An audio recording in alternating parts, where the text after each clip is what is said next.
If you're not running webinars just yet and you are looking to go online or you're already online, you really need to think about implementing a webinar into your sales and marketing strategy. Welcome back everyone to the channel. If you're new here, nice to meet you. My name is Tina Dahmen, and on this channel we launch epic GoHighLevel tutorials so that you can make more money online, get your agency up and running, and or run your business on GoHighLevel.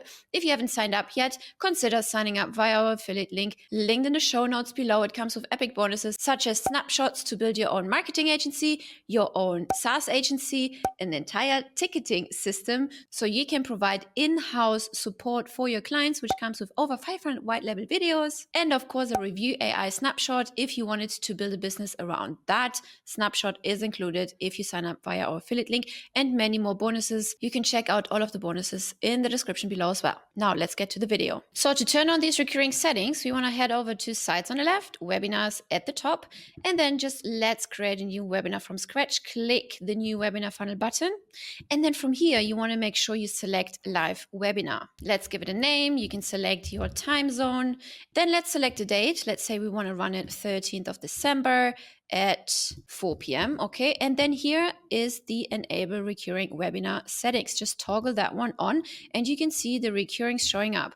Either you can select daily, weekly, monthly, or even no fixed time. So this feature basically helps so a single event can repeat automatically on a schedule you define. Behind the scenes, the system will generate future occurrences, updates the broadcast page to the next upcoming session, and ensures registrations, reminders, and analytics stay linked to the entire series of that broadcast. This means you set your cadence once and the system handles the rest. Like I said, whether that is daily stand-ups or bi-weekly masterminds even, or a third Friday workshop. So let's say you have daily stand-up meetings and then you can define the end by date. Would you like this to end in a particular end of the month, for example, 31st of December, or after this many occurrences? Let's say we want to do that for 12 days. Okay. If you go for the weekly, you can decide how often every single week this webinar broadcast repeats. Let's say every week once, and then down here you can select what date and again by what date you want this to end, or after how many occurrences. If you want to go for monthly, same thing. You can say twice monthly, for example, and then starts when? On the 1st of the month, 2nd, 3rd, 4th, all the way up to the 31st. Or you can go for this option here, every first Monday, for example, of the month, 2nd, 3rd, 4th, or last Monday to Sunday of the month. And again, same thing, and by particular date or after this many occurrences. Let's say you want to go for no fixed time. That means it creates a continuous evergreen webinar. Registrants can join at any time. The broadcast page immediately plays the pre-recorded video.